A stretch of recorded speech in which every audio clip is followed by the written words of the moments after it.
નમસ્કાર વિદ્યાર્થી મિત્રો, એમજીઆર યુટ્યુબ ચેનલમાં હું આપ સર્વેનું સ્વાગત કરું છું.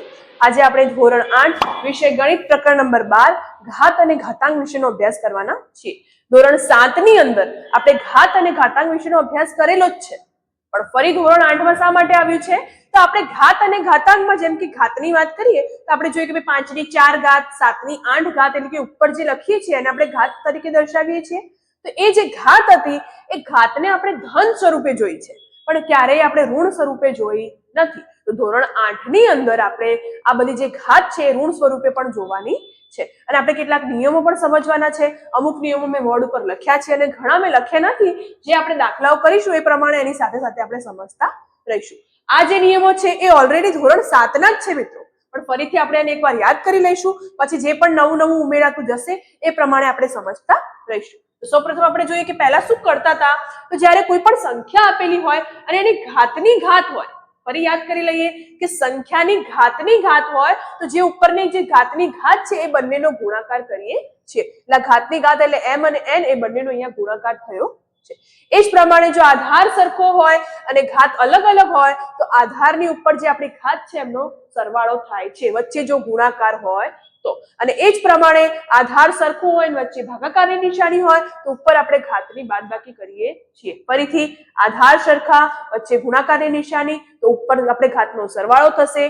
આધાર સરખા, વચ્ચે ભાગાકારની નિશાની તો ઉપર જે ઘાત છે એમની બાદબાકી થાય છે.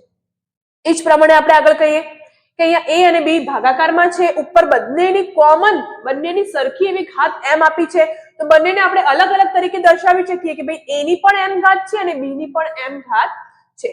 એ જ પ્રમાણે જો ગુણાકારમાં દર્શાવેલું હોય કે a ની m ઘાત અને b ની m ઘાત, એટલે a ની અને b ની બંનેની m ઘાત છે, તો આ બંનેને આપણે ગુણાકારમાં લખી શકીએ કે a અને b નો ગુણાકાર અને ઉપર m ઘાત, એટલે a અને b ગુણ્યા a ગુણ્યા b એટલે ab નો m ઘાત એમ કહી શકાય. તો આ સૂત્ર તમારે આ સૂત્ર ન કહી શકાય, નિયમો છે અને નિયમો પાકા પણ ન કરવાના હોય. આપણે જેમ જેમ દાખલાઓ વધુ પ્રેક્ટિસ કરીએ એ પ્રમાણે આ જોયા વગર પણ આપણે કરી શકીએ. તો આગળ આપણે જોઈએ, અહીંયા કીધું છે 3 ની -2 ઘાત. તો અહીંયા તો આ નિયમોનો તો કોઈ ઉપયોગ થતો નથી. તો આપણે જોઈએ કે ભાઈ 3 ની -2 ઘાત, તો આનું શું થાય? તો ઘાતની ઉપર માઇનસ છે તો પહેલા આપણે એને દૂર કરવા પડશે અને એને દૂર કરવા માટે જ્યારે ઘાત માઇનસમાં હોય તો એને આપણે છેદમાં લખી દઈશું. તો શું થશે? માઇનસ છે દૂર થઈ જશે. એ જ પ્રમાણે જો નીચે આપેલા હોય અને એની ઉપર ઘાતની ઉપર માઇનસ હોય તો એ આપણે ઉપર અંશમાં લઈ લઈશું, તો એનો પણ માઇનસ દૂર થશે. તો આને દૂર કરવા માટે નીચે લઈશું તો ઉપર કઈ નહીં રહે, તો આપણે ઉપર લખીશું 1 અને નીચે આપણે લખીશું 3/3. એટલે જે જોડે માઇનસ હતો -2 ની જગ્યાએ 2 લખી દીધા છે. હવે આને આપણને કિંમત શોધો કીધું હોય તો આપણે એને 3 ગુણ્યા 3 કરવા પડે, અને જો એમ કીધું હોય કે ઘાત સ્વરૂપે દર્શાવો તો ઘાત સ્વરૂપે દર્શાવીશું. મિત્રો આગળ જે 3 દાખલા છે એ ઘાત સ્વરૂપે દર્શાવવાના છે અને પાછળ અમુક કિંમતો શોધવાની છે, તો કિંમતો શોધીશું. બરાબર? તો અહીંયા આપણે કીધું છે કિંમતો શોધો. તો આપણે જોઈએ કે 3 ની 2 ઘાત એટલે 3 ગુણ્યા 3 એટલે 1/3 તરી 9. 3 અને 3 જોઈને 6 નહીં લખી દેવાના મિત્રો, ગુણાકાર છે. એ જ પ્રમાણે -4 ની -2 ઘાત છે. તો હવે શું થાય? તો પહેલા આપણે આને નહીં જોવાનું, પહેલા આને જોવાનું કે ભાઈ આ માઇનસમાં છે તો શું કરશું? નીચે કરીશું. તો શું થશે? તો ભાઈ 1/4 ની 2 ઘાત. તો હવે શું થાય? તો 1 ના 1 લખીએ, -4 ની 2 ઘાત. તો આપણે આગળ જોઈ ગયા છે મિત્રો. શું જોયા છે?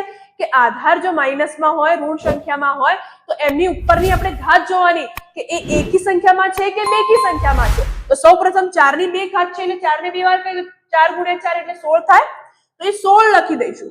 બીજું જોવાનું કે ઉપર જે છે એકી સંખ્યામાં છે ઘાત કે બેકી સંખ્યામાં છે. બેકી સંખ્યામાં છે તો જવાબ ધનમાં જ રહેશે અને એકી સંખ્યામાં હશે તો ઋણમાં રહેશે. તો 4 ગુણ્યા 4 16 કર્યા છે, બેકી સંખ્યામાં છે માટે આપણે અહીંયા માઇનસ લખતા નથી. તો 1/16 જવાબ મળે છે. એ જ પ્રમાણે અહીંયા જોઈએ તો -5 અહીંયા ઉપર જોઈએ તો આખી સંખ્યા નીચે જાય છે, તો આપણે આ રીતે લખીશું 1/2 ની 1 ની 5 ઘાત. કે બેન આ શું થયું? 2 વાર છેદનો છેદ, તો હા બને. આ આપણે આખું નીચે લાવીએ તો આપણે માઇનસ નું પ્લસ થઈ ગયું. તો હવે શું થાય? આગળ આપણે જોઈએ 1 નું 1 લખીશું. આમાં જુઓ 1 ની 5 ઘાત કહેવાય ને 2 ની 5 ઘાત કહેવાય. આ નિયમ આપણે જોયો અહીંયા કે બંનેની ઘાત હોય સરખી, ભાગાકારમાં હોય તો આની કહેવાય અને આની કહેવાય. તો આપણે શું લખી શકીએ? 1 ની 5 ઘાત એટલે 1 ની 5 ઘાત એક જ થશે અને 2 ની 5 ઘાત. તો હવે આવું તો ના લખાય. તો આવું શું થાય? તો યાદ રાખવાનું કે છેદનો છેદ હોય, જો આપેલી સંખ્યામાં છેદનો છેદ હોય તો એ ઉપર અંશમાં આવી જાય છે. એટલે છેદનો એટલે આ જે અંશ છે આ એનો છેદ છે અને છેદનો પણ છેદ છે, તો એ ઉપર અંશમાં જતો રહે છે. તો 1 તો હતો જ, એની જગ્યાએ આપણે ગુણ્યા 2 ની 5 ઘાત લખીએ અને નીચે 1 લખીએ, એટલે નીચે 1 હોય તો એ ગણવાનો નથી અને 1 ને પણ આપણે કોઈ પણ સંખ્યા વડે ગુણીએ તો એનું એ જ રહે છે. તો 2 ની 5 ઘાત. તો હવે આપણે લખીએ કે 2 ની 5 ઘાત કીધું છે તો શું થાય? તો 2 ની 5 ઘાત એટલે 2 ગુણ્યા 2 ગુણ્યા 2 ગુણ્યા 2, 1 2 3 4 અને આ 5. હવે ગણો, 2 દુ 4, 4 દુ 8, 8 દુ 16, 16 દુ 32. તો મિત્રો આપણને ઘાત સ્વરૂપે કીધું હોય તો અહીંયા દર્શાવીશું, કિંમત શોધવાની છે એટલે અહીંયા દર્શાવ્યા છે. અહીંયા હવે આપણે ઘાત સ્વરૂપે જ દર્શાવીશું કારણ કે કિંમતો બહુ મોટી હશે અને આપણને સૂચના જોઈ લેવાની કે શું આપેલી છે.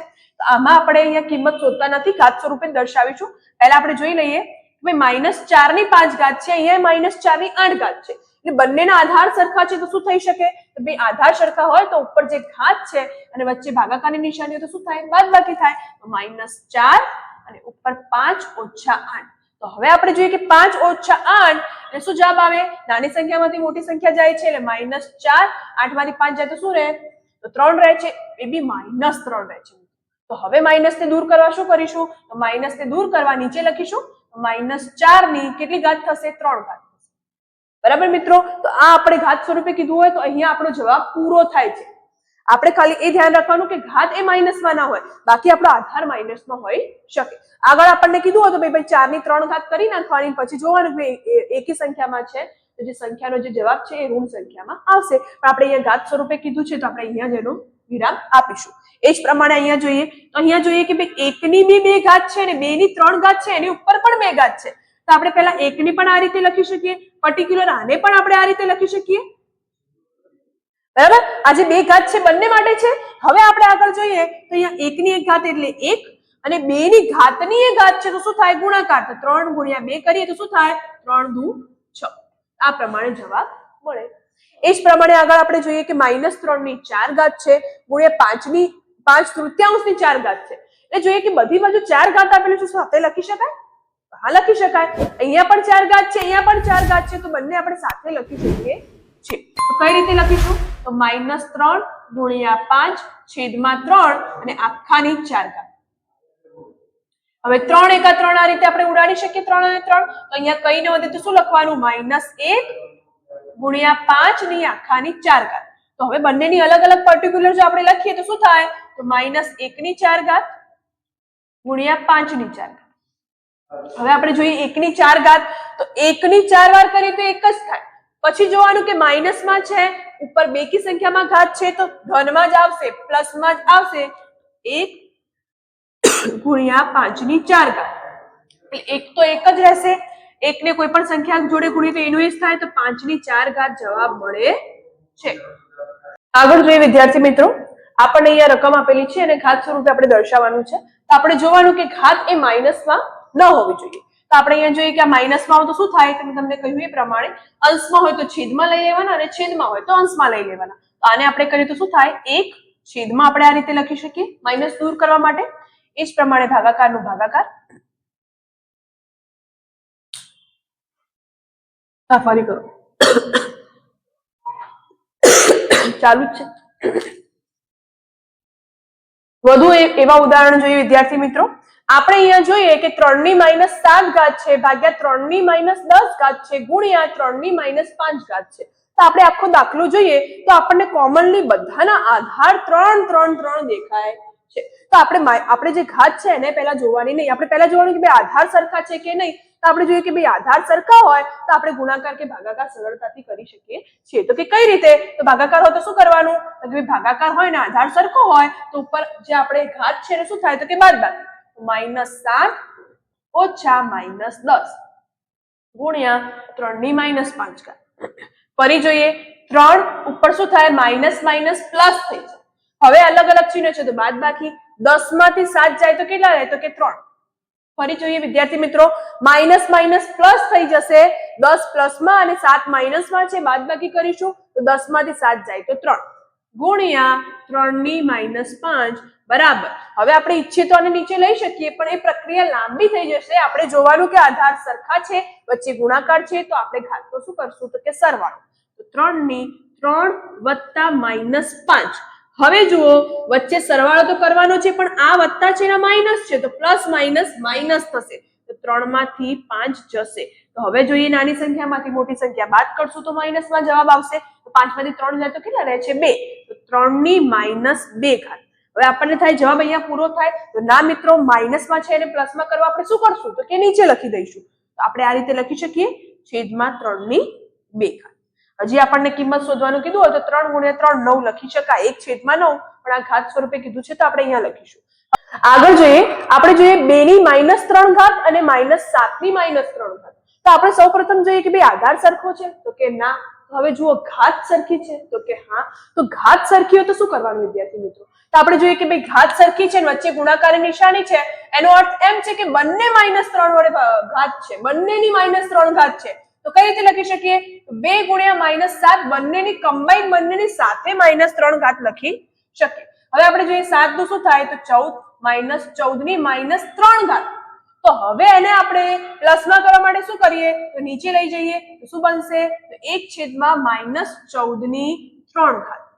મિત્રો યાદ રાખવાનું, -14 તો -14 જ રહેશે. ફરીથી કહી દઉં છું, અહીંયા આપણા આધાર સરખા હતા તો ઉપર આપણે ઘાતનો સરવાળો કરીએ છીએ, ભાગાકાર હોય તો બાદબાકી અને ગુણાકાર હોય તો સરવાળો કરીએ છીએ. એ જ પ્રમાણે અહીંયા આધાર સરખા નથી પણ ઘાત સરખી છે તો બંનેને આપણે એક સાથે લખી શકીએ અને બંનેને એક સાથે ઘાત દર્શાવી શકીએ. એ આપણે દર્શાવ્યું. ફરી આપણે જોઈએ કે માઇનસમાં છે તો એને પ્લસમાં કરવા માટે આપણે નીચે લખીએ છીએ. હવે એને આપણે આગળ કશું કરીશું નહીં કારણ કે અહીંયા ઘાત આપણી પ્લસમાં બની ગઈ છે. એ જ પ્રમાણે અહીં આપણે જોઈએ કે 3 ની 0 ઘાત તો શું થાય? 3 ની 0 ઘાત એટલે કોઈ પણ સંખ્યાની 0 ઘાત એટલે 1 વત્તા 4 ની -1 ઘાત. તો એને આપણે પ્લસમાં કરવા માટે નીચે લખી શકીએ. તો 4 ની 1 ઘાત એટલે 1 જ થશે. તો આ પ્રમાણે આપણે લખીએ. પછી શું કીધું છે તો કે ગુણ્યા 2 ની 2 ઘાત એટલે કે 4. હવે આપણે જોઈએ અહીંયા લસા લઈ શકીએ. નીચે કઈ ન તો શું સમજવાનું 1 એટલે અહીંયા અને અહીંયા બંનેનો લસા શું બને છે તો કે 4. સીધી વસ્તુ છે, આની નીચે કઈ જ નથી એટલે બંનેનો લસા શું બને 4. તો આપણે અહીંયા લખવાના 4 અને 4 એકા 4 વત્તા 1 એટલે 5 ગુણ્યા 4. હવે આપણે જોઈ શકીએ ગુણાકાર છે, ઉપર અને નીચે ભાગાકાર છે, આ અંશ અને છેદમાં છે તો ઉડી જાય એટલે આપણો જવાબ બને 5. એ જ પ્રમાણે આપણે આગળ જોઈએ, અહીંયા આપણને સંખ્યા આપી છે, આપણે જોઈએ ભાઈ આધાર કંઈક સરખો બને તો આપણે જોઈએ કે બને તો છે, પછી આપણે જોઈ શકીએ કે ભાઈ ઉપર પણ સરખા છે અને નીચે પણ આપણે ઈચ્છીએ તો 4 છે એને સરખા કરી શકીએ. તો આપણે કઈ રીતે કરીશું તો કે ભાઈ ઉપર પહેલા આપણે બંનેના આધાર સરખા કરીએ તો શું થઈ શકે કે 2 ની -1 ગુણ્યા 4 છે અને 2 દુ 4 લખી શકીએ અને બંનેની -1 લખી શકીએ. તો કેવી રીતે લખાય કે 2 ની -1 ગુણ્યા 2 ની -1 ભાગ્યા 2 ની -2. આપણે જોઈએ આ ત્રણેય ગુણાકારમાં છે, આધાર સરખા છે, ત્રણેયનો સરવાળો કરી શકીએ, પરંતુ આપણે બે બેનું કરીશું જેથી ભૂલ ન પડે. તો આપણે આ બેનું કરીએ પછી આ બેનું કરીએ. તો આ બેનું કરીએ તો શું થાય તો -2 ની ઉપર જોઈએ -1 વત્તા -1. એ જ પ્રમાણે ગુણાકારની નિશાની કરીએ, આ બંને ભાગાકારમાં છે, આધાર સરખો છે તો ઉપર ઘાતનો શું થાય તો કે બાદબાકી થાય. તો જોઈએ -1 -2.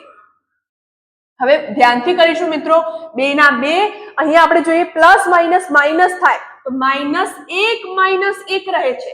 એ જ પ્રમાણે અહીંયા કરીએ કે 2 અહીંયા માઇનસ માઇનસ પ્લસ થાય -1 વત્તા 2 થશે. બરાબર, અહીં સુધી આપણે ફરીથી સમજી લઈએ. અહીંયા આપણે ઈચ્છીએ તો નીચે પણ કરી શકીએ. જુઓ, ગણિત એવો વિષય છે કે જેને આપણે ગમે તેમ કરીને 2-3 રૂટથી પણ એનો જવાબ મેળવી શકીએ. તમને કઈ રીતે ફાવે છે, કઈ રીતે સરળતા પડે છે એ પ્રમાણે આપણે કરવાનું છે. તો આપણે અહીંયા સીધું જોયું કે ભાઈ 4 છે તો 2 દુ 4 થાય તો એના પણ આપણે ભાગ પાડી દીધા છે અને પછી એ ભાગ પ્રમાણે આપણે જોયું કે બે ની જોડકો પાડ્યો, આ બેનો અને આ બેનો, આ બંને વચ્ચે ગુણાકારનો સંબંધ છે તો ઉપર સરવાળો કર્યો છે, આ બંને વચ્ચે ભાગાકારનો સંબંધ છે તો બાદબાકી કરી છે. વળી આપણે અહીંયા જે ચિહ્નો છે એને ધ્યાનમાં રાખીશું. હવે આપણે જોઈએ કે 2 ની કેટલી ઘાત થાય તો અહીંયા આપણે જોઈએ કે 2 ની અહીંયા માઇનસ માઇનસ છે એટલે શું થાય બંનેનો માઇનસ માઇનસ પ્લસ સરવાળો થાય તો -2 ગુણ્યા અહીંયા શું થાય તો 2 ની ઉપર આપણે જોઈએ 2 માંથી 1 જાય તો શું રહે 1. ફરી આપણે જોઈએ આ -2 છે તો નીચે લઈ જઈશું તો 2 ની 2 ઘાત ગુણ્યા 2 અને 1 છેદમાં 2 ની 2 ઘાત એટલે 4 ગુણ્યા 2, 2 દુ 4 થાય અને 1 છેદમાં 2 એવો જવાબ મળે છે. આ જ દાખલાને તમે બીજી 3 રીતે પણ કરી શકો છો. તમને જે સરળ પડે એ રીત પકડવાની રહેશે. મિત્રો ભાગ 1 ને આપણે અહીં જ વિરામ આપીએ છીએ. જય હિન્દ, જય ભારત.